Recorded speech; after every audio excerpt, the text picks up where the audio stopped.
queremos conversar sobre el mensaje de Cristo a Esmirna, la segunda iglesia que es mencionada allí en el capítulo 2, versículos 8, 9, 10 y 11. Como hemos resaltado, admiramos a Cristo, su facilidad, su sencillez, su mensaje claro, corto, preciso, directo, pero con una contundencia para cada corazón, para cada oyente, para cada iglesia. Recuerden que estas 7 iglesias no eran las únicas que existían. Había más iglesias en el Asia y en el mundo. Pero estas iglesias son tomadas como modelos, representación, símbolos de la iglesia a través de la historia. Y hay algo bien interesante en cada carta de Jesús a sus iglesias. En cada carta Cristo se presenta como ese maestro, como ese salvador, como ese sacerdote oportuno a la necesidad del tiempo y de la iglesia. Este es un mensaje hermoso, es un mensaje de consuelo, de esperanza, de vigor, de fuerza en Cristo Jesús. Miren cómo dice Jesús: escribe al ángel de la iglesia en Esmirna, el primero y el postrero, el que estuvo muerto y vivió, dice esto. A ver, ¿quién es esa persona? Cristo.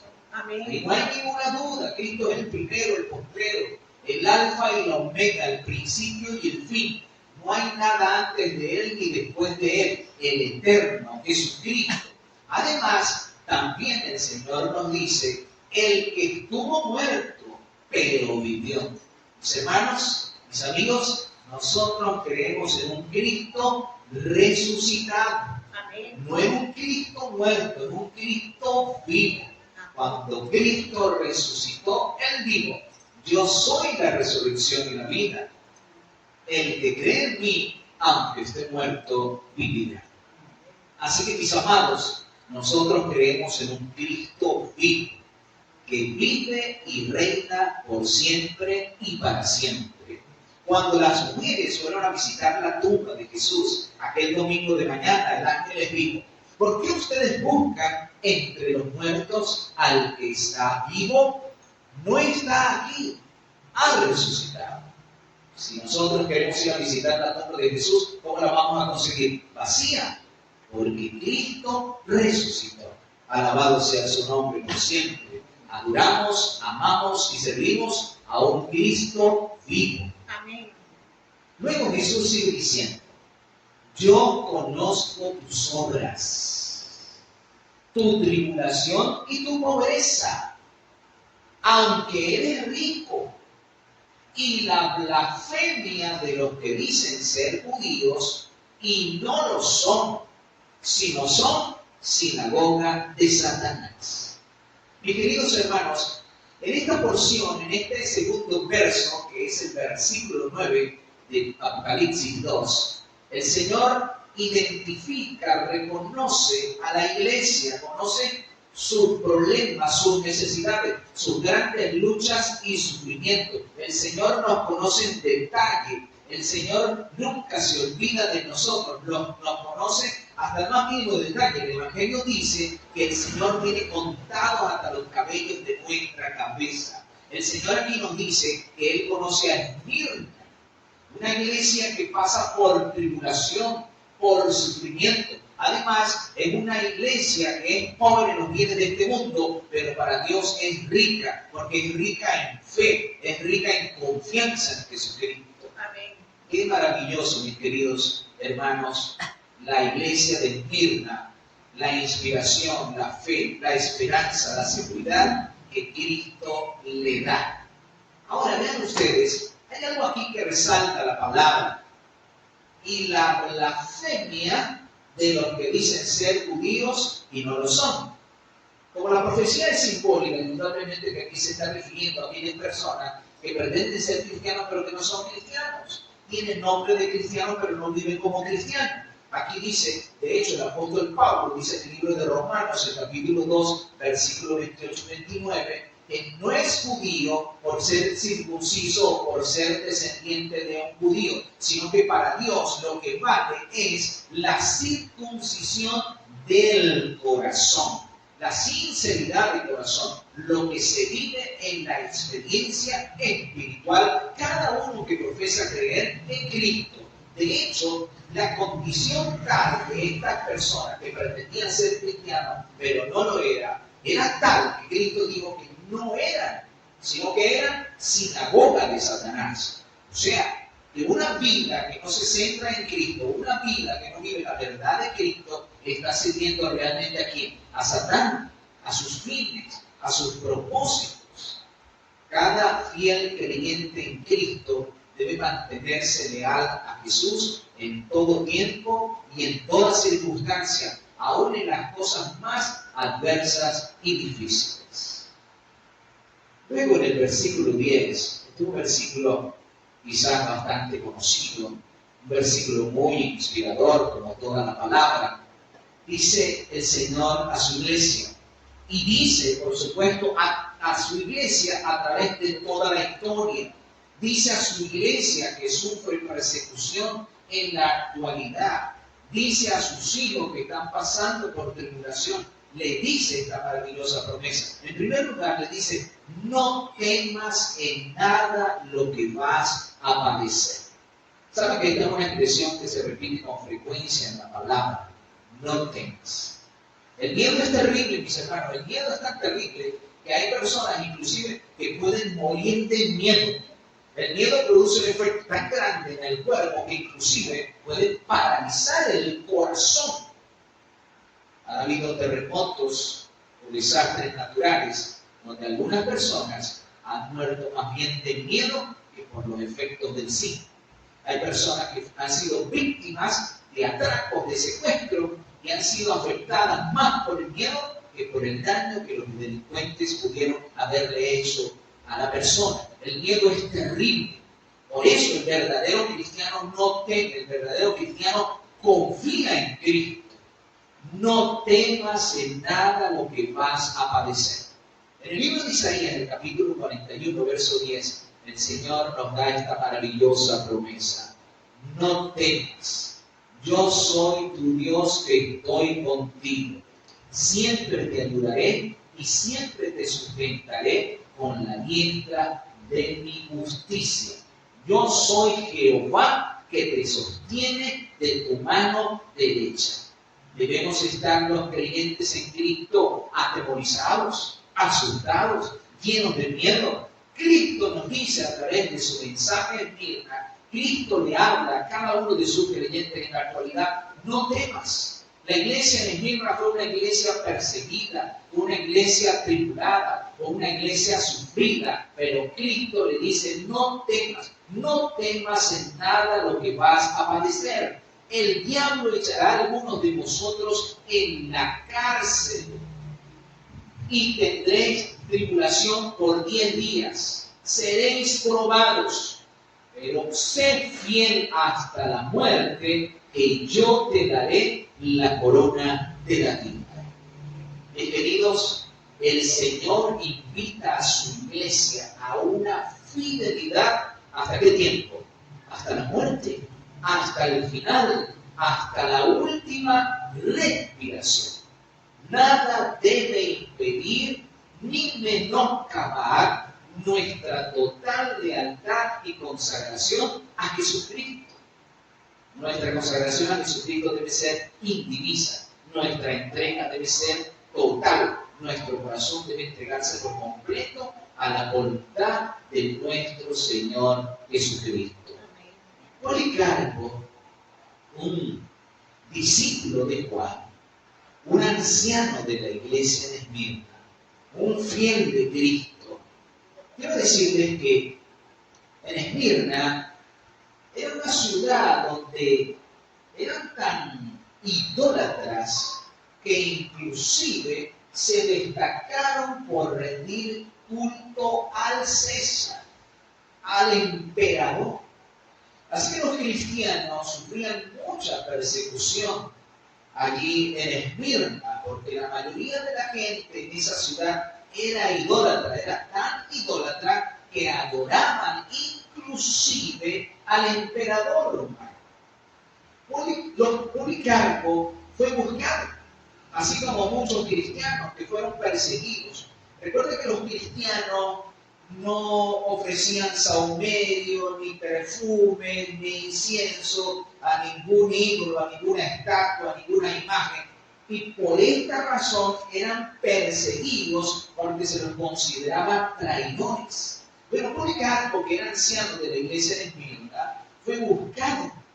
Fue conseguido en una granja en las afueras de Esmirna.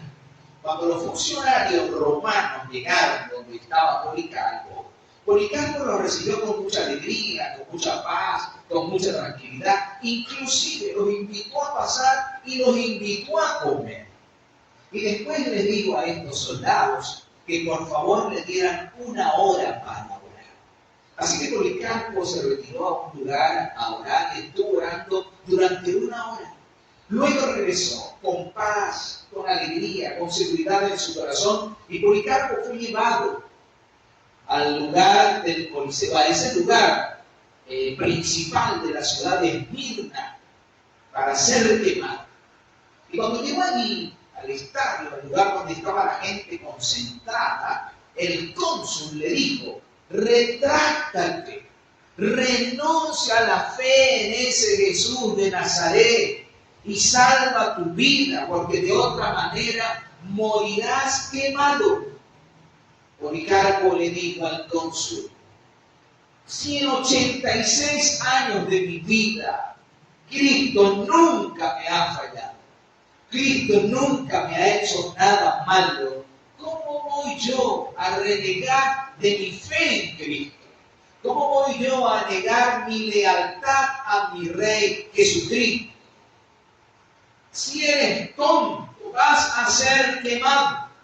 Finalmente no pudieron convencer a Policarpo que se retractara de su fe en Cristo. Se preparó la hoguera, la leña, se ató a Policarpo sus manos a las espaldas. Policarpo hizo una oración. Cuando terminó su oración, se incendió la hoguera. Policarpo murió, pero murió predicando de Cristo, murió predicando del pronto regreso de Jesús, murió predicando de la resurrección de Cristo, murió hablándole a la gente que se arrepintiera y buscaran a Cristo antes que fuera demasiado tarde. Selló su testimonio con su vida. ¿Cuáles son las palabras de Jesús a Esmirna? Sé fiel hasta la muerte, que yo te daré la corona de la vida. Policarpo miró más allá de la leña. Policarpo miró más allá del fuego. Miró más allá del horizonte, a la eternidad, cuando Cristo ha de venir a darle la vida eterna a sus hijos fieles. Dice el Señor Jesucristo y en 1 de Juan 5:12, el que tiene al Hijo, tiene la vida. El que no tiene al Hijo, no tiene la vida.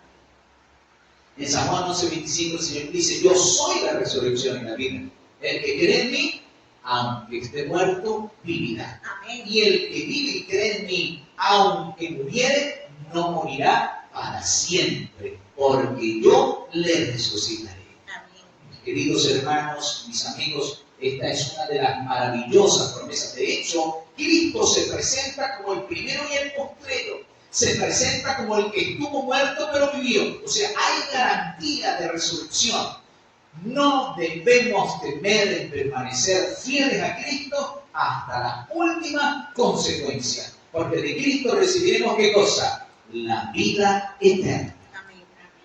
Y finalmente, dice el versículo 11, el que tiene oído, oiga lo que el Espíritu dice a las iglesias. El que venciere no sufrirá daño de la segunda muerte. El Señor nos invita a vencer. La palabra de Dios en Apocalipsis repite con frecuencia que las promesas, la victoria, el galardón, ¿para quién es? Para los vencedores. nosotros debemos anhelar con todo nuestro corazón vencer. Nosotros debemos ver más allá de lo que esta vida pueda ofrecernos, porque lo que Cristo nos ofrece durará para siempre. Amén. Lo que Cristo nos concede es nada más y nada menos que la vida eterna. Amén.